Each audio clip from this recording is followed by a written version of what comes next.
Hey everyone, this is Dr. Casey Johnson. Thank you so much for taking time to listen to the Unlock Wellness podcast. I know you're going to love today's episode with Keyra Correa. Keyra is doing some amazing work, so I'm excited to have her on to share a story with you guys. If you've been loving the Unlock Wellness podcast, be sure to jump onto iTunes, subscribe, and write a review. It really helps me out a lot, and I really appreciate all of the feedback and support. Also, be sure to follow me on social media to keep up with the latest podcast episodes. The best way to connect with me is on Instagram, Facebook, and Twitter. My username across the board is at Dr. Casey Johnson. That's DrKaseyJohnsson. You can also check out my website at drcaseyjohnson.com. It has all of the past podcast episodes and more information about each guest under the Listen tab. While you're on my site, be sure to check out the Shop tab where you can check out my first book of my Healthy Children's Book series. Thank you again for listening. I hope this episode leaves you feeling inspired to start making positive changes to your health. Now it's time for today's episode. I hope you love my conversation with Keyra Correa.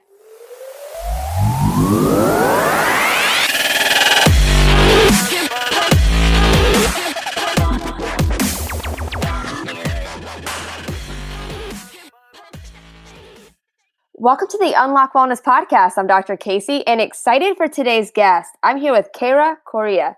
And Keyra is a plant-based filmmaker who has transformed her health with a plant-based diet. She's partnered up on a project called Soul Vegan Cuisine, which I'm excited to hear about in more detail.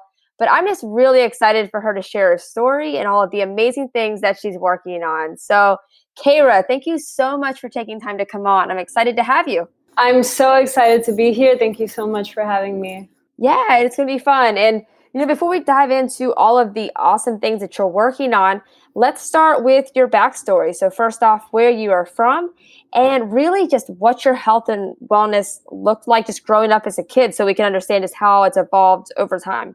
Okay, so basically, my parents immigrated from Cuba 2 years before I was born.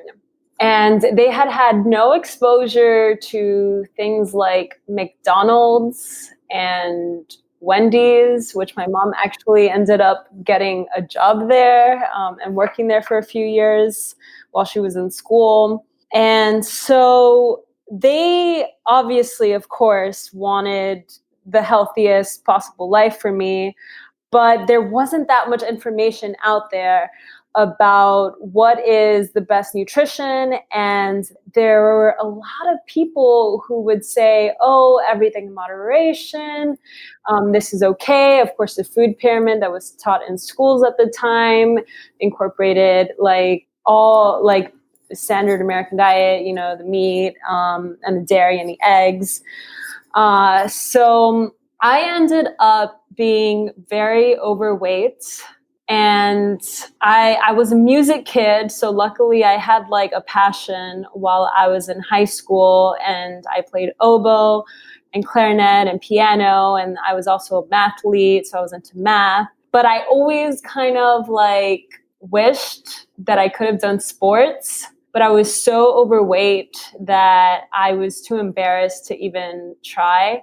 And the only advice that I would ever get from my family or anybody was, just eat less, maybe eat less sweets. And I would try and it would lead to binging. And I really had no control. But around the age of 18, I started to educate myself on nutrition. It was right when I started college. I was starting to take control, decided I have to do something. I had tried to do exercise while I was in high school. I was trying to exercise, but then I'm not really even sure what it is that I read, but I know I read something that clicked for me and was nutrition is the key. And that's why now I'm so passionate actually about getting information out there, because I feel like the main reason why so many people are still eating the standard American diet, still eating junk food, still eating fast food, is because they really do think that it's okay. They think that it's not that bad. They don't really realize all the negative effects and how they're actually shortening their lives and reducing their quality of life when they can be so much more active, have so much more energy. And that's what I have experienced. It took me about 4-5 years. Yeah, it took me about 5 years since I started at the age of 18 to lose 80 pounds. That's amazing. Congratulations. Thank you. Thank you. Yeah. That's so awesome. Do you have like before you have, I'm sure you have like before after pictures of that, because that's incredible. I have a couple, man, people say I should post more, but then you should, because I was like, I don't even think I was like, I haven't seen that at like on your page or anything. Like, that's amazing. I know, it's just that sometimes I'm like, oh, but then it's like, am I living in the past? Like, I'm trying to live in the now. It's like I don't know, one of those philosophical gotcha. Problems. I don't know. I'll post something. Yeah. Because I think, I definitely want people to know that it's possible, and it's doable. And it's interesting because I actually didn't do it by going vegan all at once. First, I eliminated dairy, just dairy. And that in and of itself, I saw amazing results. I lost about 15 to 20 pounds with just that. Then I discovered that maybe I should eliminate red meat and pork, and I went pescatarian. And during that time, I lost a little bit more weight. I was starting to do a little bit of exercise, but not that much. It was just some light yoga, some light Pilates. And then I went vegetarian. I kept educating myself. I kept reading things. There's so much information online now. And I finally came to the conclusion that the plant-based diet is not only possible, because for a long time I was like, is it even possible? Is it even good for me? Mm-hmm. I was also reading some spiritual books. So I was wanting to do it for spiritual reasons and for the animals. But I was like, I had some fear that I actually wouldn't be healthy, which is another reason why I try so hard to just put out tons and tons of information to educate people, so that people know and understand that not only is it possible, it's actually optimal, and it's actually going to give you an edge, help you reach your health goals. It helps me now. So at this point, I've completed a yoga teacher training. I've started doing weight training, and I feel like I'm really starting my active lifestyle now at 27, when I probably could have grown up like that if maybe I had some different foods in my diet. Yeah, but at the same time, 27 is a whole lot better than after a health complication at 50. You know, so I mean, that's still extremely young to make that change. So I love that. And, Keyra, what was the reason why you decided to even like cut out dairy to begin with? Like, maybe what were some of the early resources that you found, or if you remember those, or like, was there a person that influenced that at all? Or were you just willing just to try anything, you know what I mean? Like, because you were desperate for health at that point. Okay. So this was 9 years ago, and it was a little bit of intuition. I, at the time, now I've read up on so many things, but at the time I felt like it was causing my acne. And an interesting thing during the period, this is what really confirmed it for me. During the period that I went pescatarian, after that is when I went vegetarian. So basically I dropped the fish, but then I added back in dairy and eggs. And obviously no meat. And when I added back in the dairy, I started getting so much phlegm. Yeah. Like, it was disgusting. Like, it really is. Like, and I always tell people too, it's like, if if somebody's being like really like just push back at it, or they don't want to try it out for their kids or anything like that, I'm like, if you like just do one thing or want to try just one thing out, I'm like, just cut dairy. I mean, it's like, because it's insane, because you'll see results almost right away in most cases. And it really is pretty gross when you just think about the production and the effects that it has on the body and the inflammation. It's insane. Absolutely. That is the number one thing. Like for anyone who's saying like, oh, I can't, I don't have the discipline, I don't want to, or whatever. I say if there's just one thing you can start off with, it's cutting the dairy. It's giving you extra estrogen that you do not want. It's giving you tons of hormones. It's giving you tons of antibiotics. It's not good.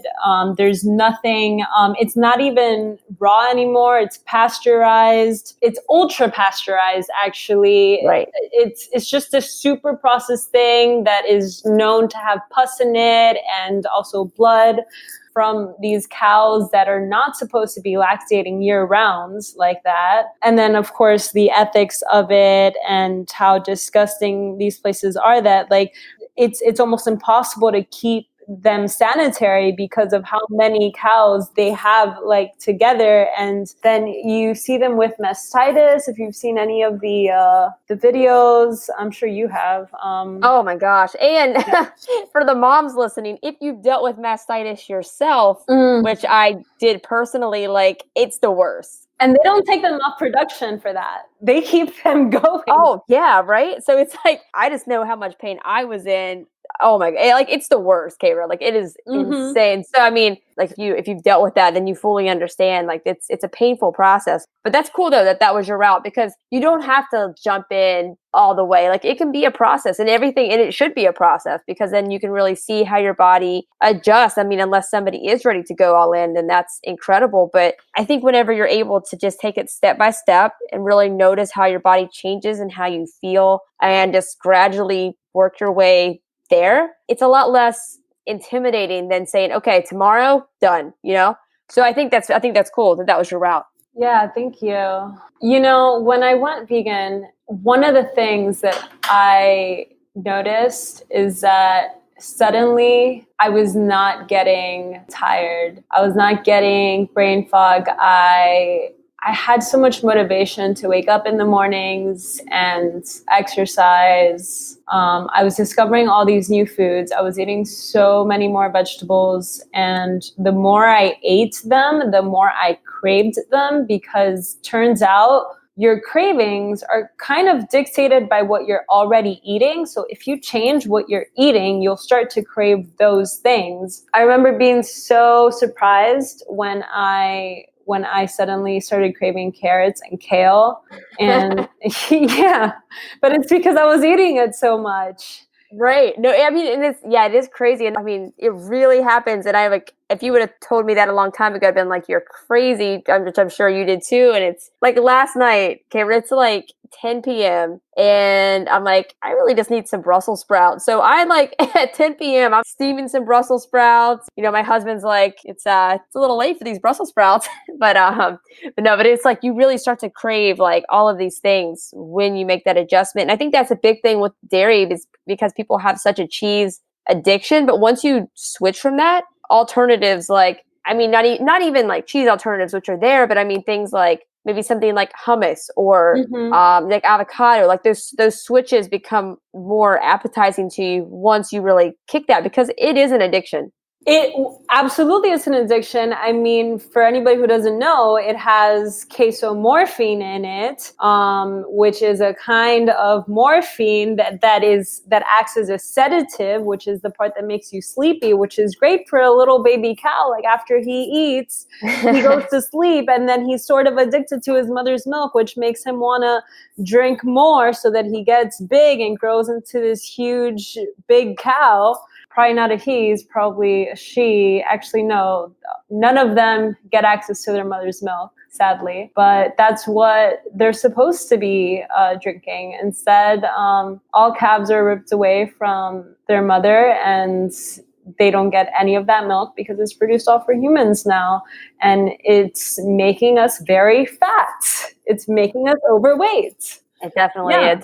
Did you have any roadblocks at all, or any struggles yourself just making that transition from standard American diet to completely vegan diet? I will say the hardest part has been social, because it's like you have to explain to everybody, or you don't have to, but everybody's constantly asking questions. Right. And sometimes they don't like it, or sometimes they think that you're wrong, or that my family actually, they thought that I was going to become malnourished. So that has been pretty difficult. But honestly, like for me, I just kept educating myself. I just kept doing the research. Each time I would have any kind of craving, I would look it up and be like, no, it really is not good. There's nothing I'm going to get from this other than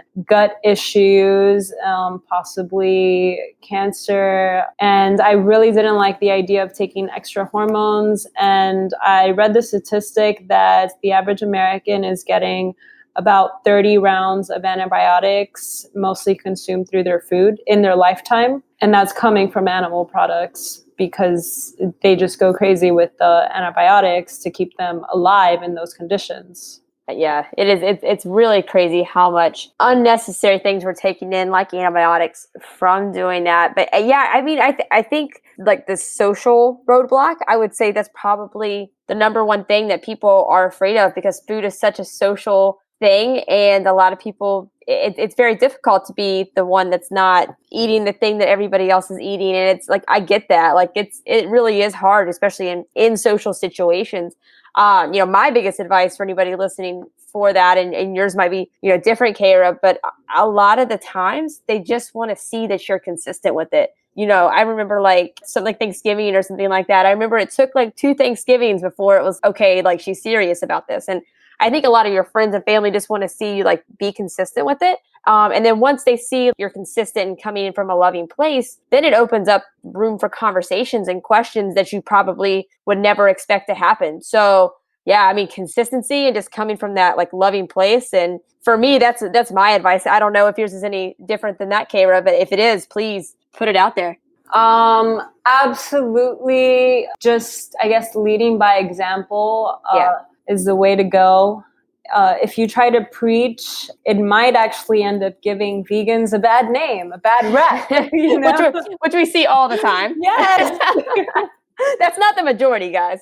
It's not, but I definitely went through that phase, and I had some friends, we all did. I think we all do, I think, right? Yeah, I had some friends that like were like feeling hurt, and I really had to take a look at myself and be like how much do I care about this? Okay, yes, it is absolutely important because it is revolutionary for human health, in my opinion, and plus, like all of the environmental positives, all of the ethical positives. So I had to look at my relationships and be like, the only way that I can do this is basically by trying to mention it as little as possible, going the extra mile, which I don't want to tell anybody that they have to go an extra mile because then they'll be afraid to go vegan. But I do try to go the extra mile and just like either bring my own food or try to suggest like the places to go to, because I don't want to end up like showing up and then I did this many times. I just sit there and I'm like, oh, it's fine. I just won't eat anything. But then they see you with an empty plate and they feel uncomfortable. They feel like they're not taking care of you. And everybody wants to feel like they're being good to you. And so I just try to do whatever I can to make it as seamless as possible and as unnoticeable as possible. And then I try to put out content throughout social media or do videos and spread information that way. Or if anybody asks me, which sometimes people, they text me or they DM me or they send me a message and they ask me these things in private and they feel much more comfortable like that. And I think that's beautiful. And I'm always open to share my experience and the resources that I have found over the years that have made this super easy, because it really is easy.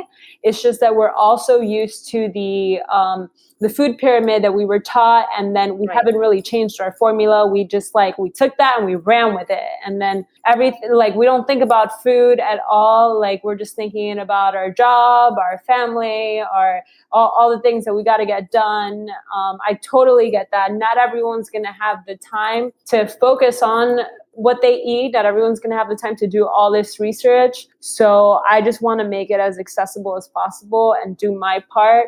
And ironically, probably because of the fact that I suffered socially so much during the transition, now I'm doing things like Soul Vegan Cuisine, where we present events, like top-notch events that have creative, innovative menus, creative chefs who are pursuing cutting-edge, innovative, plant-based cuisine. And that's what I want to show the world, that it can be epic, it can be memorable and delightful and absolutely like delicious and also plant-based.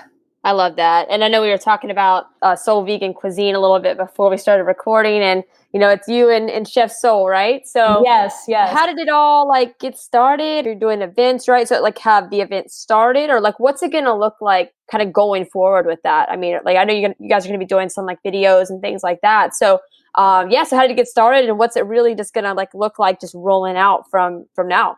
Yeah, Soul Vegan Cuisine is my favorite project to date.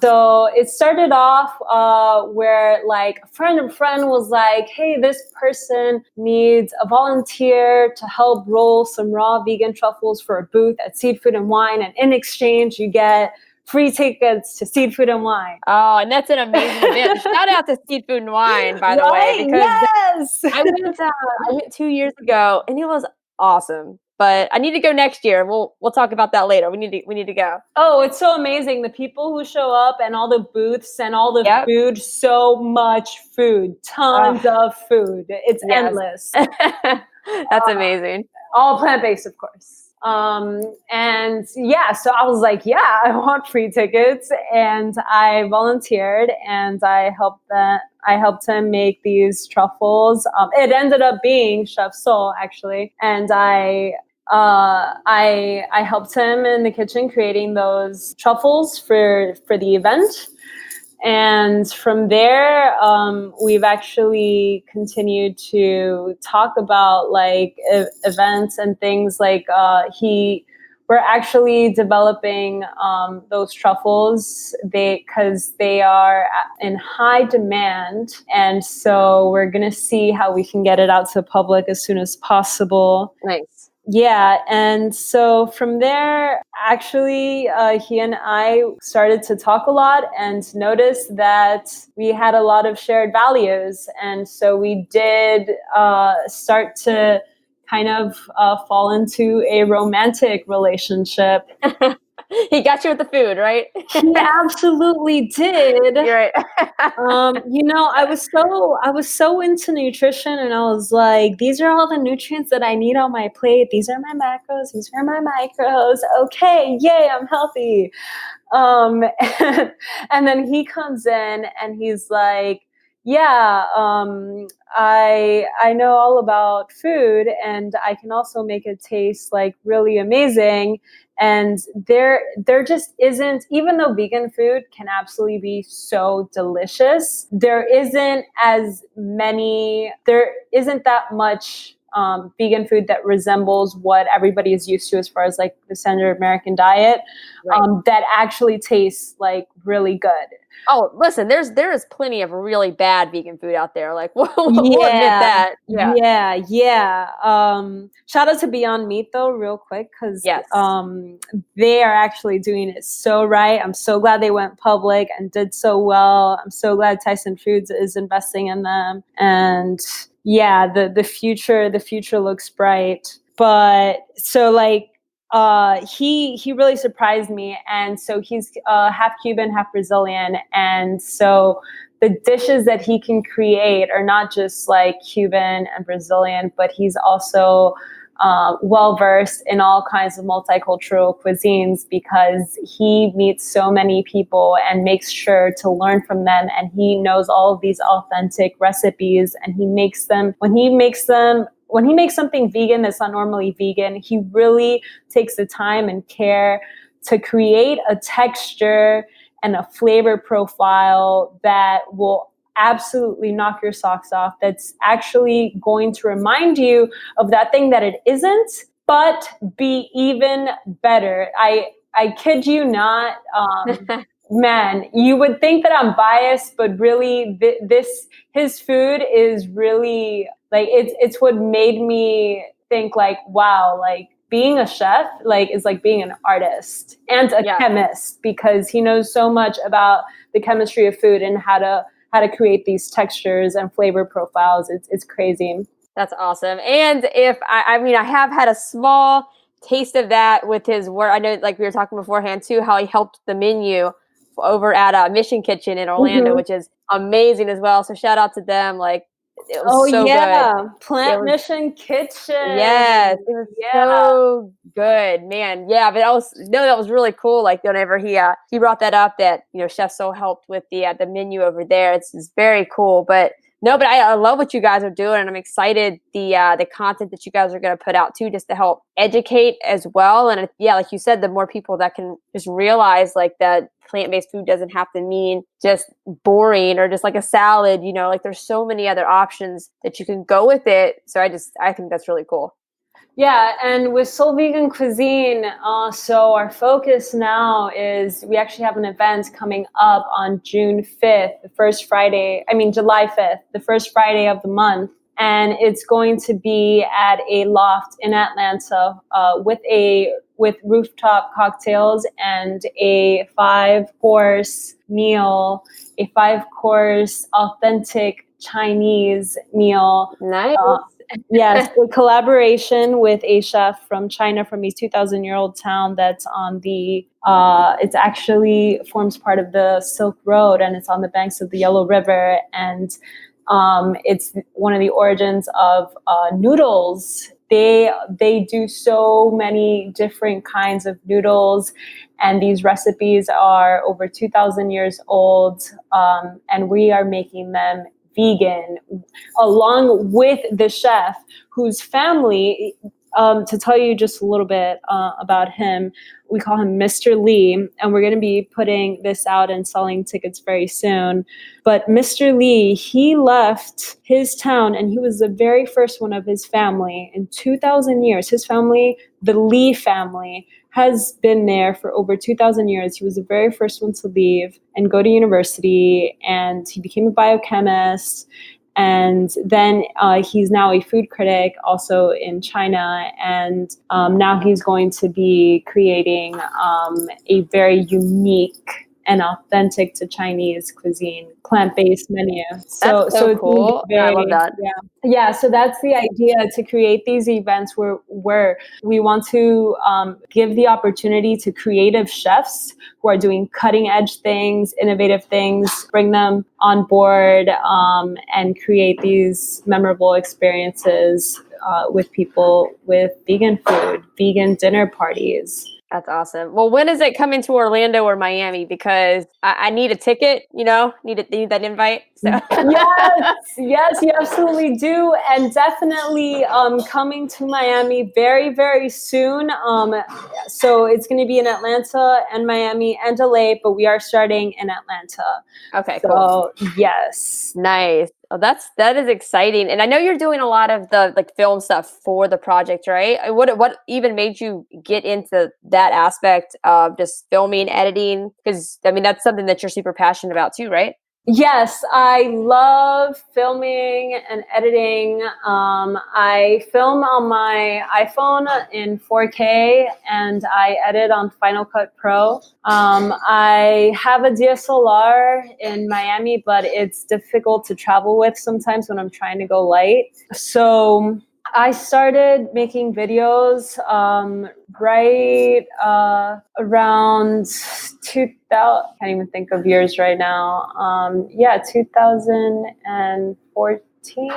Yeah, 2014. Actually started working for Miami Culinary Tours, and I was creating the dialogue for the tour hosts. It was my job to research the history of, for example, we did culinary tours in Wynwood, in South Beach, and in Little Havana. All of this is in Miami. Nice. Yeah. And so I researched the art and the restaurants there. And so I would write about them so that when the tour guides would do the tours, they would be able to relay all of the historical information and the cultural information behind Miami and these places. And so my time at Miami Culinary Tours was beautiful, and there might even still be some YouTube videos of me like eating some of that food. And that was literally right before I went vegan. And actually, I remember writing her the email when I left, and I basically let her know that I couldn't keep eating non-vegan food, and so I could no longer work for Miami Culinary Tours. So that was like a bittersweet moment for me, but it was sort of when I took a stand, because for a while there, I was like mainly trying to be vegan and eat plant-based, but then I would like eat certain things for my job, or like if somebody offered, I didn't want to be rude. Right. Yeah. But that was when I decided to just take a stand for my health, and I decided that my health was more important. And so I had made a lot of videos for her, and that's really where I learned. I started with iMovie. And then from there, I became inspired, and I started offering to different businesses and companies. And I ended up doing film theater. I did their 5 levels of improv, and I did Film Institute, which was run at the time by an adjunct professor, a graduate professor, or a graduate student who teaches at the University of Miami in the film program. And so she helped create the curriculum for Film Institute. And I basically got an overview of lighting and shooting and doing shot lists and storyboarding and dealing with a DSLR. And I had the opportunity to direct a crew for a promo video we did, and I edited that on Final Cut Pro. And from there, I fell in love with Final Cut Pro. And I do have Adobe Premiere on my Mac as well, but Final Cut Pro happens to just run way smoother on Mac than Adobe Premiere. Nice. Yeah. So from there, I just started editing for different companies, and now we are embarking upon a video series. I have some projects coming up with Market Craft Productions, and then I have Whole Vegan Fitness as well. And then we're going to be putting out recipe videos by Soul Vegan Cuisine, because the idea is to show people how good plant-based cuisine can be. And that's the idea, to make it super accessible, super easy. Like, you don't really have to think about it. And that's really the key, because I totally get it. Like, people have different passions, different priorities. I have decided to make this my passion and this my priority. And so I'm going to try to make it as easy and accessible for everybody else. Yeah, no, I love all of that. And I think it's really cool, especially for people that just find out about just plant-based and kind of feel like they're part of that movement, because I feel like there's a high percentage of people who like go plant-based and become so passionate about that lifestyle that it really, like yourself, like it can make somebody change their career, or it can really help direct their path in a different way they didn't expect. So I think it's really awesome whenever you just use like those new values to really like, you kind of feel like all of those things like more in alignment now, because then it's like, yeah, you were learning about film, but then you learn about this really cool lifestyle, and now you can kind of intertwine the two together. And it's cool when you see that. And I've seen it with like so many just different types of things like that. I just think it's really cool when like your passions and then your values can really come together like that, because it's really beautiful. Thank you. Oh, and by the way, I also have a video with you in it, and that's coming out on June 24th. Very cool. That's actually how we connected, because Instagram is amazing. And another way that you guys can find like-minded, plant-based people that, have the same values as you is just reach out to somebody on Instagram, because here we are, right?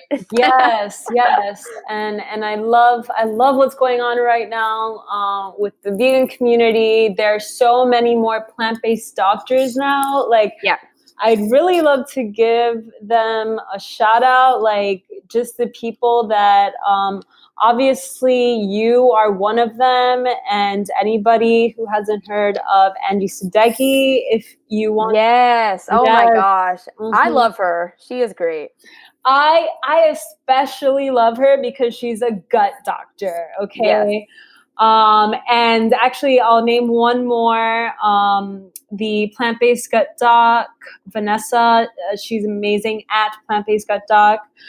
So both of them are amazing gastroenterologists, and they deal with things like irritable bowel disease, hepatitis, fatty liver, and they talk to you, Crohn's disease. They talk to you all about that and how a plant-based diet can help with these things. Somebody else for prevention and reversal of heart disease, Dr. Esselstyn. He has the whole food plant-based no oil diet, and Dr. Michael Greger, nutritionfacts.org, whole food plant-based. He has the Daily Dozen app, and I use that. It's awesome. Yes, that's just another way. That app, the Daily Dozen, is so great because you see what the recommendations for all the different servings are, and you can just check it off. And that's just another way that makes it easy. There's also John McDougall with the low-fat, starchy foods, and Neil Bernard, the Vegan Starter Kit, pcrm.org.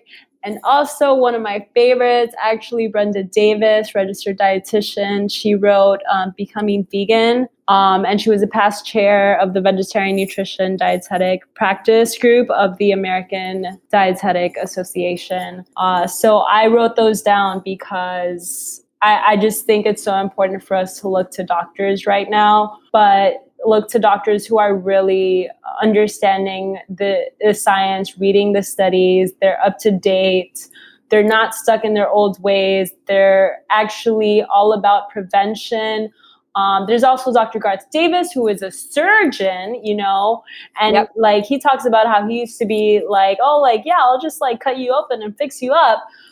But then realize prevention is a thing and it's important, and diet absolutely plays a huge factor. So it's so important that we know that there are doctors out there who can advise as to the plant-based diet, and if you have a doctor who's not open to it, you have other options. Right. Yeah. And feel free to message us if you are trying to find a doctor that like maybe in your area. And I've told people a few times on this podcast, or like if I've been on other podcasts, they're like, please reach out at any time, because I mean, between the both of us, we probably know a lot of physicians in a lot of different areas. So if you're looking for a plant-based physician, or just a physician that is willing to work with whatever your values are, like reach out and we'll do our best to see if we can find somebody or, know somebody personally. So yes. Awesome. And, we've talked about a lot of things that you're working on in the future with Soul Vegan Cuisine and everything that you guys are doing. But is there anything else in the future that you're working on that you just want to put out there and share,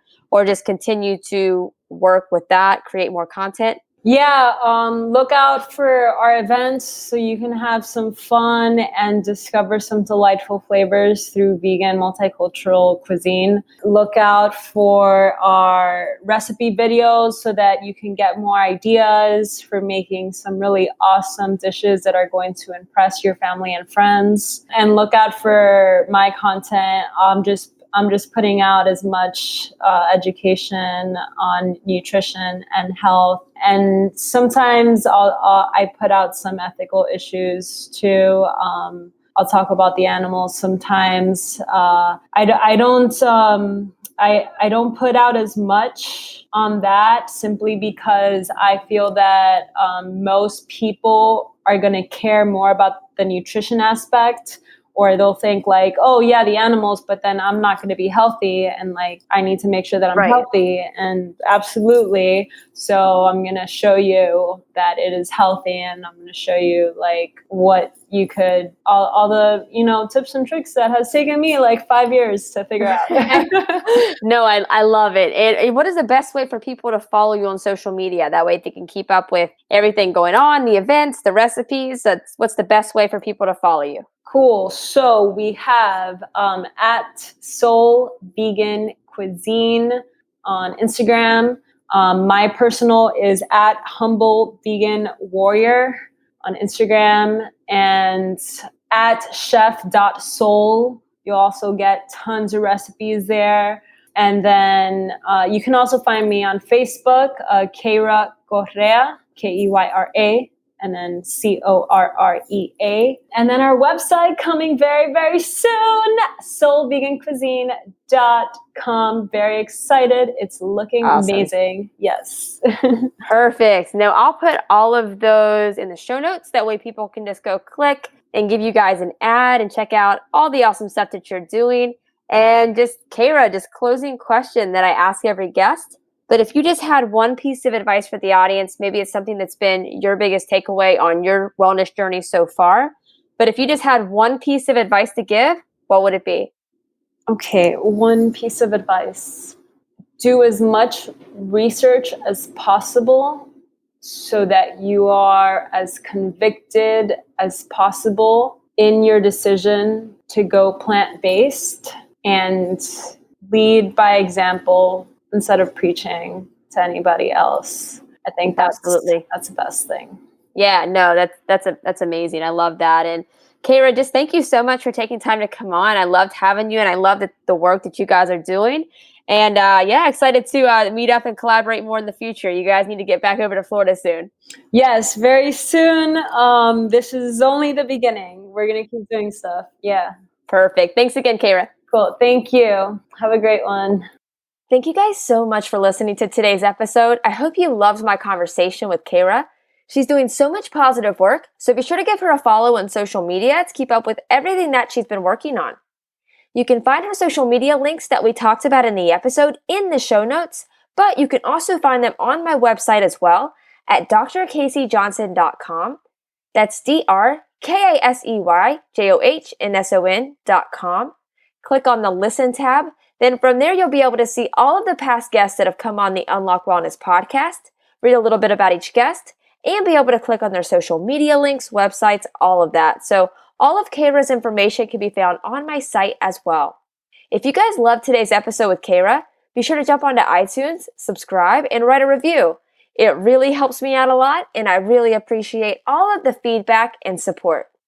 Thank you guys so much again for tuning in to today's episode. I hope you loved it. I hope it inspires you. And most importantly, I hope you take action.